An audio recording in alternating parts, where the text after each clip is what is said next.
Los primeros rayos de luz invitan a iniciar un nuevo día. Los habitantes de Medellín del Ariare se preparan para iniciar las tareas cotidianas en el piedemonte llanero.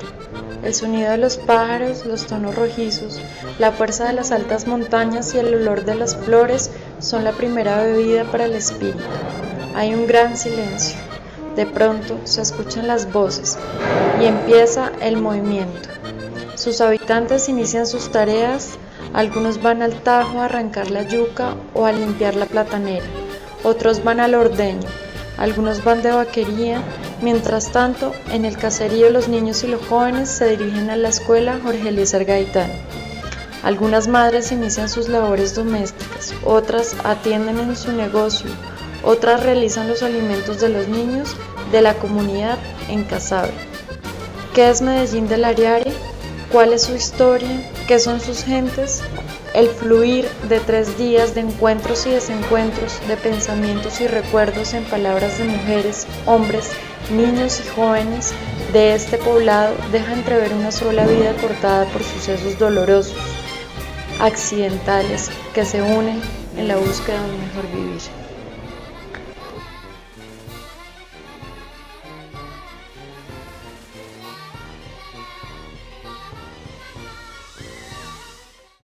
Pues este pueblito, dicen antiguamente los que colonizaron por acá, eso fue más o menos hace unos 45 años, cuando esto era selva. Aún todavía por aquí, contaba doña Marta Diosa, rugía el tigre y por aquí en los caños se conseguía mucho pescado porque por acá esto era selvático. Digamos que hace 40 años eso fue más o menos como en el 65, más o menos fue que esto se comenzó a fundar. Y esto acá, como habían arrieros, había gente que traía arroz, plátano, maíz y lo transportaban en mulas hasta San Martín. Había un corredor que llamaba La Reforma. Entonces se hizo este caserío porque era la mitad del tramo entre, digamos, la cima y San Martín, entonces descansaban acá. Y ese era un caserío supremamente pequeño, se llamaba Inspección de los Uruñes, porque era muy poco el caserío que había y por ende pues sus habitantes también eran pocos. Se desarrollaba alrededor del cultivo de arroz, maíz y café en ese tiempo, y ya se estaba comenzando a popularizar digamos, lo que es el cultivo del plátano. En ese tiempo era muy bonita la convivencia porque se desarrollaba mucho alrededor de la arriería, ¿sí? Entonces eso era lo más bonito. Había, en el aspecto cultural, se hacían unas veladas que tenían que ver mucho con la presentación de los mismos habitantes del pueblo. Luis Alberto Ruiz Novoa pone el primer granito de arena en nuestro puesto de salud y también nos deja como símbolo de sembrado de ese árbol, ese samán ahí, que es el símbolo hoy en día de nuestra comunidad. El pueblito no había sino el puesto de salud, que ahí era la policía la que mantenía ahí en el puesto de salud, un señor, don Luis Beltrán, que él era el enfermero, y este pueblito pues no había sino unas 4 casitas, pero no en bloque, sino en Yaripa, en eso de... No tenía zinc ni nada, sino era el techo era de palma, de hoja de palma, y no había sino por ahí no mataban sino una sola recesita en la semana. porque aquí estos eran los 4 ranchitos los que había. En ese tiempo aquí no había la televisión, simplemente se cogían algunas 2 emisoras, una de Bogotá, otra de Villavicencio, eran los medios de comunicación radial que teníamos. Estuve trabajando en la materia cultural, manejaba un salón de cine, que teníamos un proyector muy pequeño de 16 milímetros, que era lo que más era común en ese tiempo.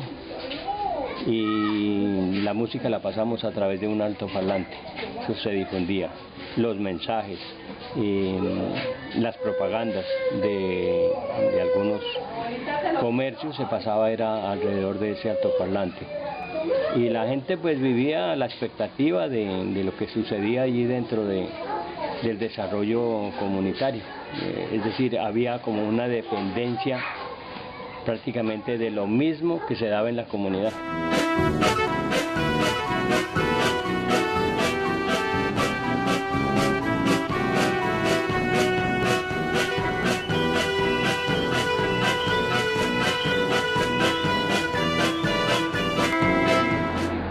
También en el año 1981 se inaugura el parque que tenemos hoy en día, con la caseta comunal, que es un coliseo prácticamente privilegiado como patrimonio también nuestro acá, donde se hacían las fiestas patronales.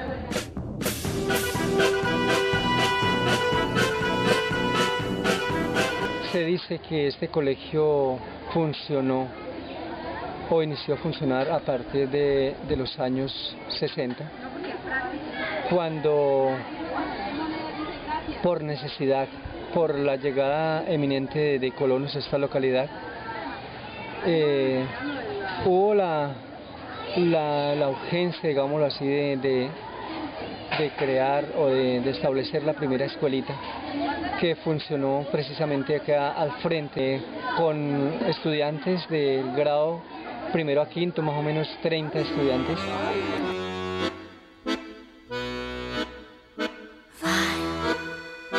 Vai bambino, vai vedrai.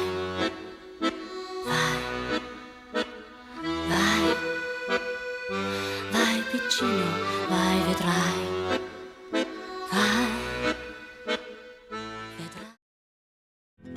Al final de este viaje en la vida quedarán nuestros cuerpos hinchados de ir a la muerte, al odio, al borde del mar. Al final. Ha sido muy azotada también por la violencia, por grupos al margen de la ley, de un lado y del otro. Y también pues usted sabe que donde hay guerra el Estado también hace parte de la guerra, porque ellos entran también, el gobierno entra con los grupos legales también, y también hay violencia. También las mujeres, muchas mujeres que también tienen hijos de militares, de guerrilleros, de paramilitares también, mujeres que aquí se han visto involucradas, pues porque como el que llega con las armas manda. Yo vengo al colegio, salgo del colegio, voy a almorzar, hago las tareas y le ayudo a hacer oficio a mi mamá, y después más han ido un rato al parque, o si no me pongo a repasar. Bueno, pues Medellín del Ariari es una población con mucha falta de afecto, como que a los niños se refiere, porque desde que yo llegué aquí he tratado de apoyar a los niños, más que todo a los que más necesitan. Mis papás trabajan, mi mamá vende arepas, mi papá vende minutos, refrescos, gaseosa. Yo hace 5 años vivo acá, mi papá se trabajó por la violencia. La situación de vida, pues las condiciones no han sido las mejores, digamos, sus habitantes han tenido muchos inconvenientes por la violencia, también por la economía. Hubieron muertos, nos amenazaron que si no salíamos rápido que nos iban a matar, que no hay que, y los paracos también. Nos tocó salir acá a matar a una muchacha embarazada, porque ella no se quería salir, entonces la mataron. Con mi familia llegaron, nos tocó irnos para Bogotá. Vivimos mucho tiempo en Bogotá, nosotros nos aburrimos en Bogotá, que no teníamos casi que echarle a la olla, entonces mi papá decidió venirse a vivir acá. Y acá nos vamos a ir para un pueblito por allá, para una finca. Nosotros en Bogotá trabajamos pidiendo en la calle, porque así era nuestra vida allá. Entonces acá fue donde cambiamos todo, donde estamos estudiando, terminando el año, donde ayudamos a mi mamá a trabajar, a conseguir algo de la comida, y mi papá se encuentra lejos de nosotros. La violencia ha traído a muchos habitantes de otros sectores, del sector rural, y esto ha generado mucho problema en los muchachos. O sea, la violencia ha dejado secuelas, dado a que hay muchas familias formadas únicamente por su madre, digámoslo así, como cabeza de familia, y estos muchachos, entonces no ha habido como un horizonte fundamental para ellos, para una convivencia sana, para una orientación donde exista como premisa fundamental el amor. En las familias no lo ha existido. Nos han cambiado por otra, o por el orden público se han tenido que ir, a otros los han matado. Todo, o sea, hay muchos motivos. O de pronto uno no se comprende con el esposo y se separa. Por ejemplo, en mi caso, él se fue y supuestamente dejó a trabajar y nunca más volvió. Entonces, como le decía ayer, que a veces está tranquilo, otras veces hay sí, miedo, porque vienen los fondos, que los otros siempre hay muertos por ahí. Siempre hay mucho ladrón. Ahora en el momento hay mucho marihuanero. Y sí, siempre, por lo menos hace un mes, mataron un concejal por allí, un cito. Y ahora hace 8 días, 15 días, mataron a otro señor en el castillo, chofer de un carrito. Todo eso lo pone a uno siempre triste, pensativo, con miedo. Mi hermanita, la más chiquita, fue secuestrada. Duró días sin aparecer. 5 días. No, a mí no me dio. Y después nos la trajeron. Nosotros sufrimos harto. Con el papá de los niños, él hace 7 años desapareció de esta cosa. Salió con mi hijo menor y unos amigos, y salieron y iban a tomar unas cervezas por ahí. Y le dijo al hermano que iba a ir por allá donde un señor que él compraba pescado para revender en esos barrancos que llaman. Y entonces se fue y no volvió donde ellos esa noche. Entonces ellos pues les daba miedo ir a buscarlo esa noche. Nosotros sí, él por ejemplo desapareció sábado 2 de noviembre. Nosotros nos fuimos el lunes, nos llamó la esposa, la mamá de Sofía. Y nos fuimos, estuvimos por allá en Hermosa, en Piñalito, por allá averiguando a ver si lo tenían los unos o los otros, y no, que nadie, porque ya desapareció. Hubo mucha matanza acá. Aquí mataron harta gente conocida, gente que los llegaban y los amarraban y se los llevaban, pasaban con ellos amarrados, pues. A ellos no les importaba que los miraran, ¿no? Y los dejaban parados, viejos amarrados, y se ponían por ahí a andar y todo eso. Al rato iban otra vez con un señor, como un señor Espinel, y mataron, lo tuvieron amarrado ahí en la casa, amarrado no, lo tuvieron parado ahí en la casa misionera, así para el respaldo de allá, donde hay unos mamoncillos, ahí lo dejaron, pero entonces él quedaba costillado, mirando. Y pasar el padre por ahí, él no fue capaz de llamarle la atención. Dios mío, lo que tiene que convenir, ¿cierto? Y entonces ya de ahí lo sacaron y se lo llevaron pues acá allá arriba, lo atravesaron por ahí, por unos potreros, y por ahí lo pasaron a otro caño de cayó que va allí, lo pasaron ahí y por ahí lo mataron al señor Espinel, pero lo mataron, Dios mío, en la Yurita se lo fueron y lo sacaron de la finca. Aquí hubo mucho masacre, pero antes de eso, antes de que este pueblo era un pueblo muy sano, pero fue llegar la pesada y eso sí, arruinó con el pueblo. Los misioneros tibetanos llegaron hace 9 años a Medellín del Ariari. El próximo año se cumplen ya 10 años. Llegaron a esta casa 3 misioneros, 3 religiosos, a un centro poblado donde estaba muy golpeado por la violencia. Estaba presente la guerrilla, tenían contacto, tocaba tener contacto con ellos. Se comenzó a acompañar a la comunidad y acogiéndola, pues para que se integraran para realizar proyectos, para brindarles a ellos conocimientos, trayendo cursos, trayendo capacitación. Después de eso pues vino aproximadamente hacia el 2002, 2003 que estuvo más golpeada esa población pues por la entrada de los paramilitares, donde la presencia misionera ya era fuerte, entonces fue un consuelo, que ayudó. Aquí el problema también ha radicado en la violencia, ha radicado un poco en que estas tierras tienen mucha riqueza.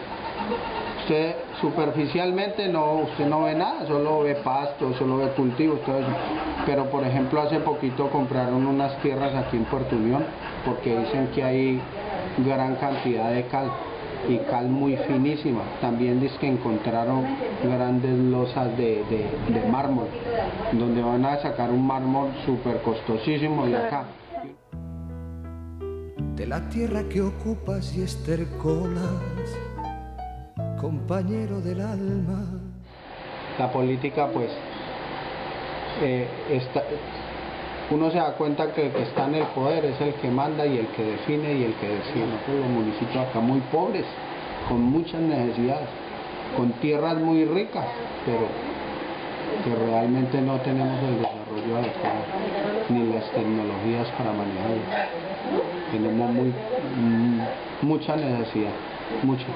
Aquí no hay información, al campesino se le veta, al campesino se le dificulta, y también la administración, los administradores que van de turnos no le entregan la información al campesino, no lo dicen cómo se manejan los recursos, ni les interesa enseñarles, porque entonces el campesino ya va a exigir.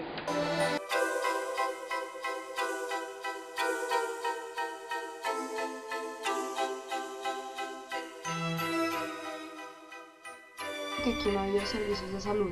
En Medellín del Ariari desde el 2006 ha nacido una incipiente cultura de la santería, buscando milagros de José Gregorio Hernández, famoso médico venezolano del siglo pasado. Aquí llegan pacientes de todas las procedencias. Allá viene uno aquí y ya lo sana uno no necesita traer nada, uno que necesita traer es fe y paciencia, tener tiempo disponible. Sí, lo que te puedo decir es que mi mamá hace 2 meses la trajimos, muy enferma, y gracias a Dios se le está muchísimo mejor. Aunque quienes administran estos milagros dicen que no cobran, los pacientes pueden ofrecer mercados y donaciones voluntarias. Lo que le nazca del corazón a uno, regalar. Esto no más. Yo vine aquí hace 4 meses me dieron un tratamiento, ¿me entiendes? Tratamiento, me lo tomé ahorita el 29, o sea hoy. Me tocaba estar en una cirugía aquí. Y pues desgraciadamente pues tenía que venir 5 días antes, yo no sabía. No me pude comunicar porque yo vivo en Colombia, Huila, es difícil la comunicación aquí. Entonces vine y me hablé con la hermana, me dijo pues yo consulto esta noche con el hermano y mañana le tengo la razón que dijo o para cuándo es su cirugía o algo, ¿entiendes? Pues estoy esperando a ver para cuándo es la cirugía. Me lo contó un amigo que él lo sanó aquí, el hermanito. A él lo sanó a él y a una hermana. Entonces él me dijo, tengo la parte donde lo sanan.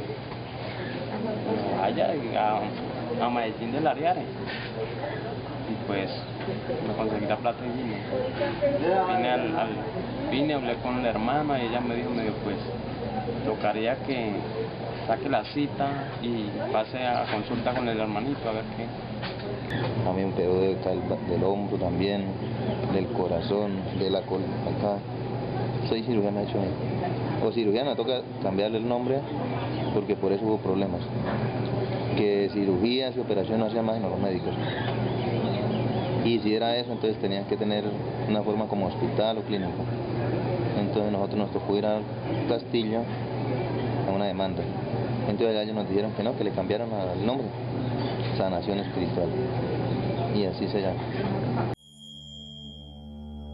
Los encargados de este sitio dicen llamarse hermanos, pero quienes lo administran son reinsertados paramilitares.